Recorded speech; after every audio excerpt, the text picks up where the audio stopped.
So my name is Sheryl. I started here at Brookdale, I want to say it was like near 15 years ago.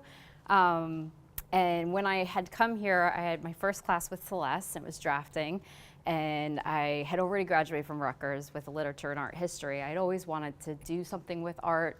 But growing up, I was always like, oh, I don't want to be a starving artist. And like, I was always like playing music, and I was drawing and this and that and acting, but I was just like, in my head, I just had it, starving artist. I didn't think about interior design until at Rutgers. And then they're like, oh, we don't have that program here. So I was like, so I get out and I realize I don't want to do law, and I'm soul searching. And I was like, interior design, like I've done more stuff with Barbies and mechanical drawing and this and that. And, I'm running through my past, and I'm like, why didn't I think about this more, before Rutgers? So I opened up the yellow pages and I just started calling designers. And I was like, can I shadow you for a day? Because, hey, I want to see what they can do. So that's one thing that's always, somebody will always be open to like, yeah, follow me for a day. That's fine.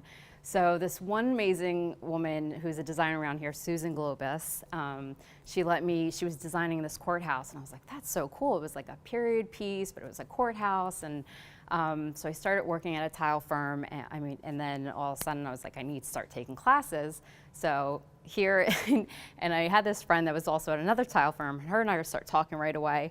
And Celeste is like, ladies, am I gonna have to separate you guys? And I was already graduating from Rutgers, so I was like, oops, I'm sorry, I'm getting serious now. So loved this program. Unfortunately, I was always working and taking like 1 or 2 classes at a time.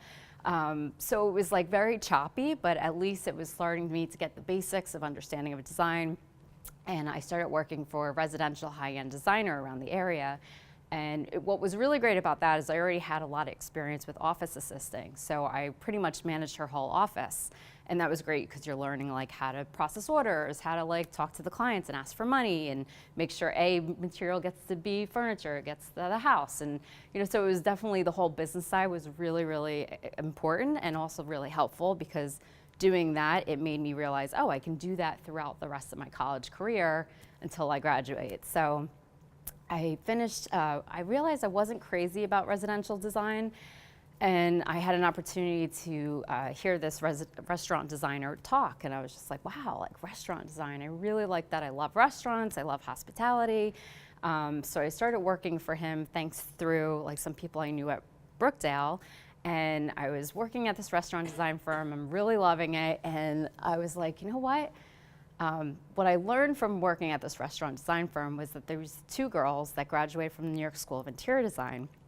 And they were amazing. And I was like, oh, they're like so talented, and I love their stuff. And so I was like, you know what? I think I need to go back to school, like full on, just stop doing this choppy working. And I only had 1 year of Brookdale throughout like maybe 3 to 4 years. I was like, this has to stop.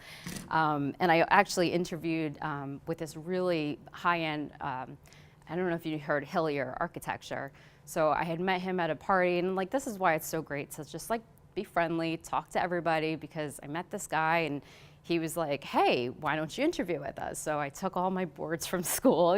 Like when you're younger, you're not really knowing what you're doing. But so I lugged these like boards in with these high heels and sat down there like, we love your work. They're like, but you have to get your 4-year degree. Like no big firm's gonna look at you if you don't get this degree. And I was like, well, I really do want to play with the big guys. So I'm gonna do it all. I'm gonna go for my 4-year degree. And I had told my boss at the time, the restaurant designer, he's like, stay here, I'll teach you everything you need to know. But I was like, well, what if his company fails? And then I'm still at 1 year of school in design, and I was like, I appreciate it. I love you guys, but I just gotta follow my gut. So I went into New York School of Interior Design, and I lived off loans. And I was just like, you know what? Loved it. And again, definitely being from Brookdale, I knew everything about the boards and like elevations and this and that. So I was way ahead of what all the students like in the early programs were. Not to, like, it made me feel cocky, but it just made me feel less nervous. And I still like knew, okay, I really want hospitality, restaurant design. And at first they were really strong on residential, and I was just like, hey, at least I'm learning. I'm loving materials. I love working with materials. I'm like, you're still learning all the other things. So that was really important. So graduating, I was engaged at the time, so I moved back to Red Bank, and I was like, okay, I have no money, I have no car, and let me just try to get a job nearby where I don't have to buy a car and I can start interviewing in the city for like the big firms. So during that time at NYSID, New York School of Interior Design, I got my master's because they had just opened up the master's program and I already had my undergrad. So I luckily got into that, which was helpful. So I'm like, oh, well, I could always be a professor in the future. And you know, it was actually just a really better program than just the undergrad program. So I graduate and I start interviewing for Restoration Hardware in Red Bank. And I was like, wow, this is like the hardest interview process ever. It was like 4 one-hour interviews. They're like asking questions about like your personality and how you would react with things. And I was like, oh, okay, like I can handle this, you know? So it was great. I started working there, and I mean, unfortunately, they didn't pay very well, so I knew like it was going to be temporary, but I loved that like I would go to people's homes, I do home consultations, and I would make them hundreds of thousands of dollars a day. Like I would be like in people's homes, sketching it up, then doing all the orders. And inside I'm like, okay, this is a great experience, but like I need to make some money. Like I have a lot of student loans going on. So one day I'm working at Restoration Hardware, and this man and his wife come in, and they're a little kid, and the kid's jumping on the bed, and I'm like, shoot, that's gonna take me like an hour tonight to fix, you know, but I'm being nice. And I said, oh, I do home consultations. And he's like, oh, I don't need that, I'm an architect. I was like, oh, well, that's really nice. And I said, I just graduated from design school, I got my master's. He's like, oh, what school? I said, the New York School of Interior Design. He's like, oh, he's like, I was just a juror there for a thesis program. And I was like, really? I was like, what professor? And he's like, Peter Brand. I was like, that was my thesis professor. And he's like, well, we're actually hiring. He's like, I am a design director at Starbucks. And I was like, may I have your card, please? And I think my boss was like right near me, but I was like, I don't care. You have to take that opportunity when you get it. But again, it was just showing like if you're open and you're friendly and you're being professional, like you never know what kind of door is gonna open at that moment. So a week later, his right-hand designer, like this really cool woman that she now designs all the roasteries. So she's like high up in the company now, but she interviewed me, and the next week I got the job. And I think the only reason at that time I got the job at Starbucks was because they were just opened up this position called design administrator. So I had a lot of business side, and they liked that because, you know, everybody was like design managers at this point. Like there was no even intermediate design level. But I was like, hey, I'm okay with doing the business side, and I'll do design assisting whenever you guys need it. So I got hired for that, but it was like a temp. Like they were like, well, you're a contingent worker. Like we're not gonna really hire you on until we see how it goes. I'm like, okay, you know. So a few months later, I got hired for real. So then I was called a partner. That's what we call everybody, a Starbucks partner. And you know, I just kept showing all the work that I could do for them, like going to every designer and saying like, how can I assist you with anything, like pulling together materials and this and that, and like getting involved in their design reviews. And of course at first, like probably a lot of these design managers were like this annoying little girls, like inputting ideas in, but I mean, there's ways to give your ideas without trying to sound like you know it all. And it's like, hey, what do you think about this? And it worked because I got promoted a few years later to, so it was like associate store designer. Then I got promoted to store designer 2 years ago, and I'm about to be promoted to design manager. So I know, and like the other woman was here and she was great. I was like, shoot, I have to go on after her. But you know, I thought I was gonna get the position like a few months ago, and it didn't happen. And I was like, you know what? It's okay. Like I said, so what is it that I need to do? I was told a few months prior that I was ready, but you know, I have a new leader. I was like, so we're working on certain steps that I need to take, but it's definitely like right there. And so that's really exciting. So I think the thing, like the question that was interesting was, did you think when you were at Brookdale that you'd be in this industry? And overall, I'd say yes, because I really wanted to do restaurant design. I feel like Starbucks is more restaurant hospitality than retail.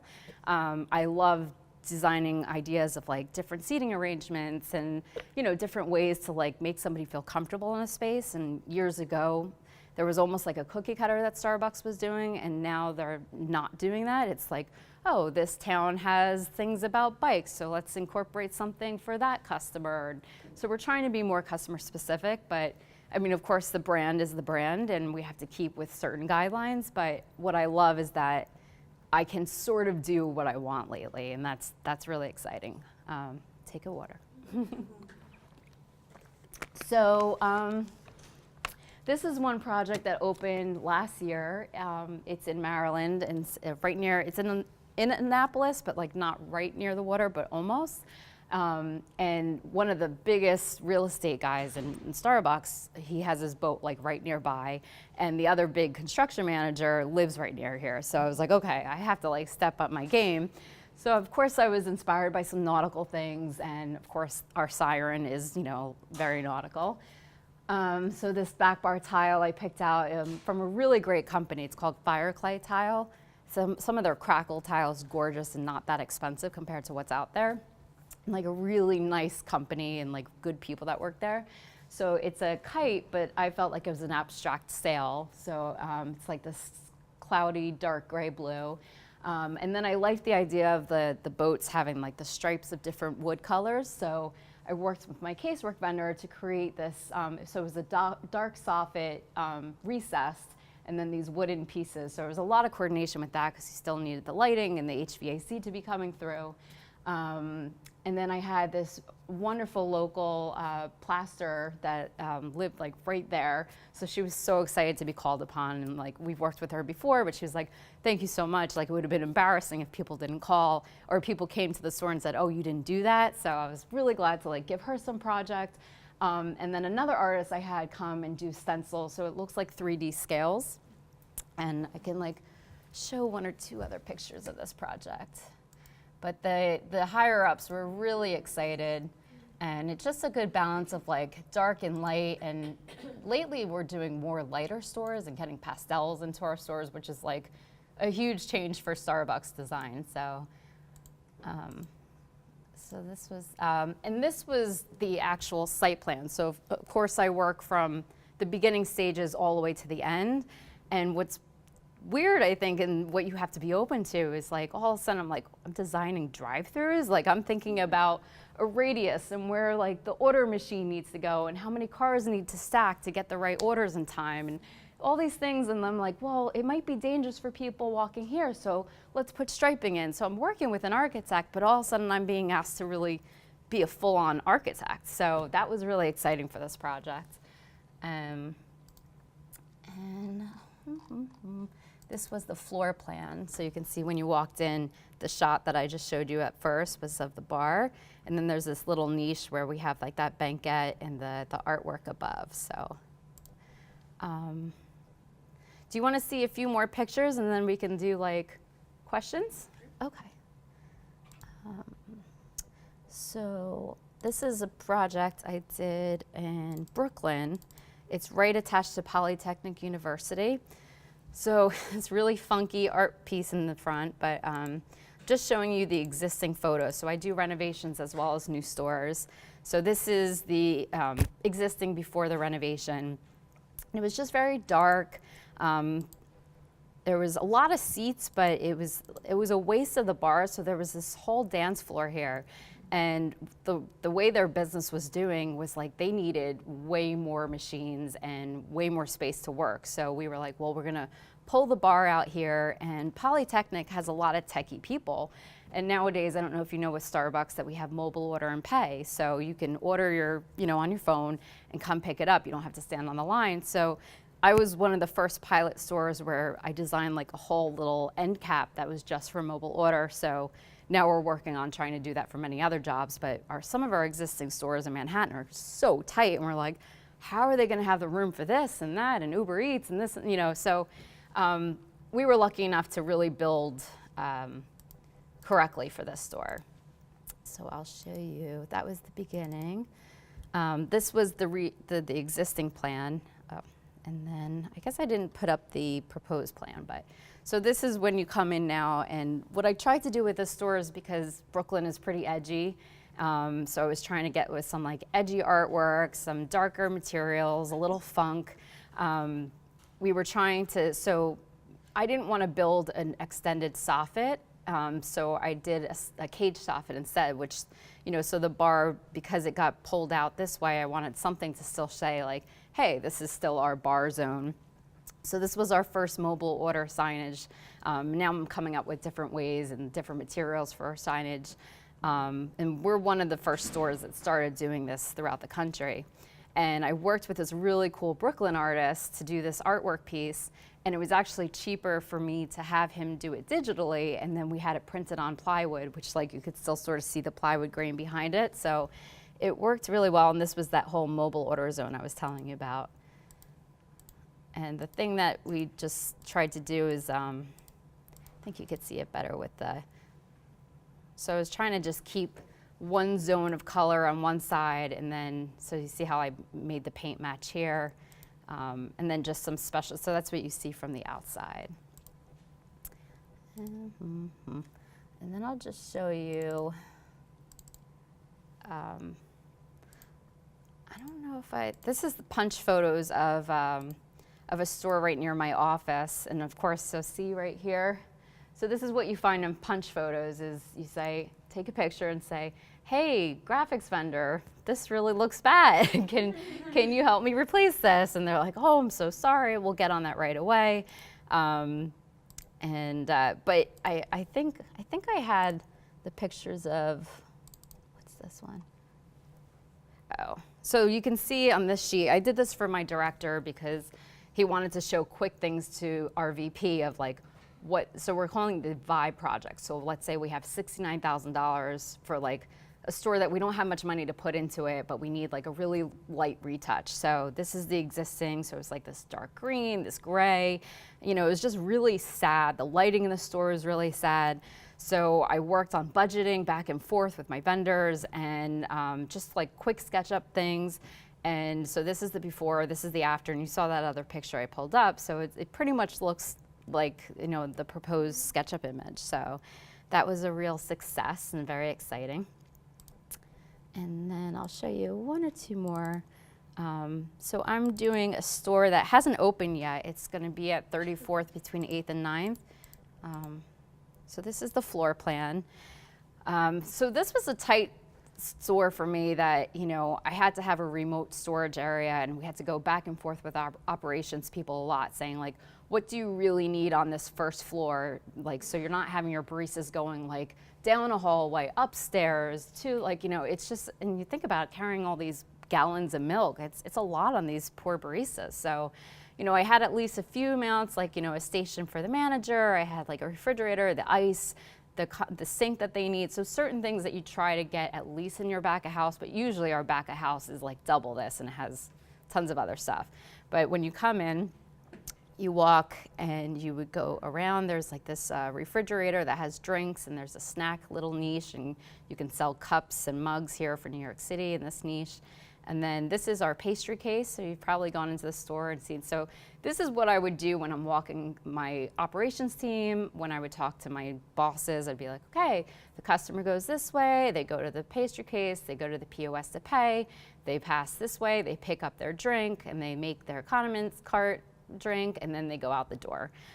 Or if it's a mobile order pay, people would just come up the stairs or go up the ramp, just get their drink here, and then go out the door. So it's important to understand the business and the queuing, and because the whole thing is nowadays everybody wants it immediately. So from exterior. So this is in SketchUp, and I wanted something a little raw, something a little cool. So I'm working with that artist again to do like a really cool mural on this wall. This is cement board, MDF cement board that I actually had to send to Seattle to have it tested before we can put it in, because mostly wall and floor finishes, I can't just spec anyone. Like, I have to say, hey, can you test this with coffee? Our cleaning products, slip resistant is huge. I mean, more people sue us than you can imagine, so I can't just pick any floor nowadays. It's in chairs, I can't pick any chair. So it's pretty tight in that part, but if you really are passionate about something like this, I was like, let's get it tested, and now it's going into some stores, so that's really exciting. Let me do, no, I think that's good enough for now. So I think the thing that I just would say to you is, really be open, be friendly, be willing to do anything to grow, to learn. I mean, I was like, you know, when I started at Starbucks, I was going to get the paper and putting in the copy machine and like cleaning up and, you know, I mean, certain things that I'm like, wow, like I have my master's and I'm doing this kind of stuff. But, you know, it's worth it if you just say, I'm really open to whatever to get ahead. So that's one of my big things to tell you. And really, I think getting a full education is really important, but my best friend came from here with a 2-year degree. She worked for a residential firm for like 2 years, and now she has a really successful business around the area. So, I mean, it's really about your passion and how hard you're willing to work, and I think you could do anything. Questions? Uh-oh. I love your before and after photos. I think they're so amazing, and it's so, they just really call attention to your really great eye as a designer. When you go in to redesign a Starbucks, is it because, you know, what sparks the redesign? Is it because it is an older location and it hasn't been done and it does look dated, or do you also have feedback from the users, from the baristas, from the customers about things that aren't working or could be done better? Great question. So usually we had a 5 or a 10-year renovation on our schedules. That's changing now. I think, as you know, the market is really tough lately, and brick and mortar stores are really hard to keep open, especially I'm doing New York Metro. So, I mean, sometimes we're paying rent just to stay there. We're not making any money. So a lot of stores now we're saying like, oh, that looks decent enough. It's been done a few years ago. Like, we'll stop that, unless they're like, hey, we really need an extra Mastrena. Like, we can dish out 100,000 extra, you know, so we'll work out something like that. But really, it's like, you know, certain stores that really haven't been touched in 10 years, we'll go in and jazz it up. Are most of your projects in New York, or do you travel a lot, or? So I used to be part of the Northeast and Mid-Atlantic team. We've split, you know, and so I wanted to be with the cool kids, so that was another promotion. I wanted to be in the New York Metro, mainly because I wanted to also see the projects. I think the problem with working for the Northeast and Mid-Atlantic team was that most of the time we didn't have money to go to Ohio or to Maine, so we do the whole Northeast region. So it would be like Ohio up to Maine, down to like DC, Virginia area. Now we just took on a part of New Jersey too, so things are shifting, but I think now some of the designers in the Northeast and Mid-Atlantic teams are traveling to see stores, which is great, because I mean, that's the unfortunate thing. You really need to be in a space to design it well, as well as like most of the time when I'm going on a punch, like I'm like, hey, GC, hey, construction guys, like, this is a huge detail that was missed in my drawings. Like, I spent a lot of time on these details, like, and you know, you could say it in a nice way and stuff, but it's like, if you're not there to point it out, usually the construction manager is just like, hey, it's open, the machines are working, like, we're good to go. So, yeah, I mean, I've been traveling a lot more for some of my stores lately, which is great. Excellent presentation. Oh, thank you. Thank you. Curious, do you work with a design team, or is it really just you handling, or are you just overseeing? You know, what components are you? Are you doing the modeling? Are you doing? I'm doing everything. Okay. So in the beginning of a project, our real estate team will kick off the project with me and saying, this is the sales, this is the kind of customer, this is the location. So once I have that information, I know what kind of bar to design, because it's all about the bar at first, and then it's like, do we have enough space for people to sit? Okay, with New York, it's like, I mean, I can only have one restroom for the baristas, and I can't have even the space for customers to have their own restrooms, so now I can only use 19 seats. So the beginning stages, I'm just like test fits and starting the design. Then once I do the full package, we present it to operations, and usually my higher ups will present it, but I can sit in on those meetings. And usually the operations team will be like, hey, we approve this, it looks great. They might be like, oh, you know, my area, the people don't sit at the community tables. Can you break up those tables? Like, it's usually very little comments that they'll give. So once they give the go ahead, then I start with pulling materials, pulling inspiration. We just learned SketchUp, which has been amazing because years ago, that's why old Starbucks stores, there was like artwork on this wall, artwork on that wall, because they were designing in elevations. And it's like, you don't really understand a space until you're 3D. And I was really scared. Like, I had learned 3D Max in school, but I mean, it was like, you know, you just use it to get through the class, and if you don't use it, you lose it, right? So I highly suggest getting into SketchUp and like really, really diving into it. And I mean, it's been blessing. But so once I do that package, then I get, you know, my senior designer to look at it at times before I send it to, well, we show it in design review every Thursday, which I missed today. But we have design review, and I present it to my design director, and he'll be like, usually lately he's like, you're on point, it looks great. And or he'll be like, think about that artwork on that wall or the signage for that. So once that is approved, then I start, you know, with the full package, and I kick it off with my architects, and I say, you have everything you need. If you don't, let me know. And then a few weeks later, it comes back with the construction document set. So they design in Revit for us. So, and I use Revit just for the floor plan for the operations team to see the idea of the plan, but I don't know all the parts of Revit yet. But so the architect does the construction document set. So this is sometimes where the pain is for me, because they have my design package, and they'll miss a lot of things in the first round, and I'm doing like, sometimes it looks like a bloodbath. Like, my red lines are like everywhere, but I'd rather get it right, you know? So I send it back to them, then they do another round. Sometimes they didn't pick up my other red line, so you're redlining again, send it back, and hopefully the last time there's nothing, but there's always something. But usually, like, by that time, it's like, okay, this is good to go. So then I submit it to construction, they start bidding and designing.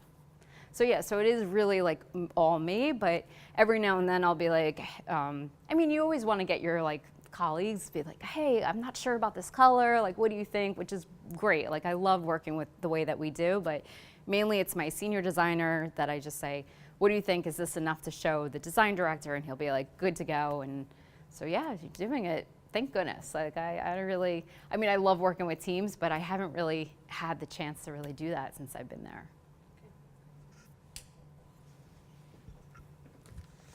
Hi. Could you speak to some of your favorite, or not necessarily favorite, but like most durable finishes for countertops and flooring? Because I would imagine that would be extremely important to Starbucks, because they don't want to have to replace something after 2 years. Yeah. I mean, I think especially in New York City, they beat up our stores. I know, I mean, yeah. there's horrifying stories that I've heard from baristas. So big time, I mean, we've been trying to get away with it because, you know, if you have a wainscot and a chair rail and then paint above, it's like, it's so choppy. So sometimes, like with that store, remember I said the cement, so I'm trying to just like do it full height, or really durable wall covering, full height, and have some corner guards where like I know like maybe the deliveries will bang into it. So yeah, it's mainly been, and then like wood cladding on, you know, or wood veneers, or wood paneling on the walls, cement, yeah. What about countertops? Countertops, sorry. So lately I've been specifying Corian most of the time. You know, we don't really have that much money. People think Starbucks has tons of money. I know, but we do. yeah, we don't. I dream about the times where like you're working at these other hospitality firms and being like, oh, look at that sparkly wall covering, look at that marble countertop, you know. But I mean, I pick Corian that sort of looks like a white Carrara, or, you know, really black is really cool. But yeah, Corian is like big. And what's great about Corian that's not like other surfaces is that you can cut it on site and you can seam it on site. And a lot of times, you know, That somebody saves money didn't at verify in the install, fields yeah, correctly. and So mistakes. yeah, Right. so that's Thank been you. really, of course.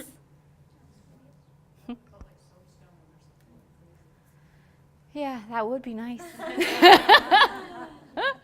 One can dream.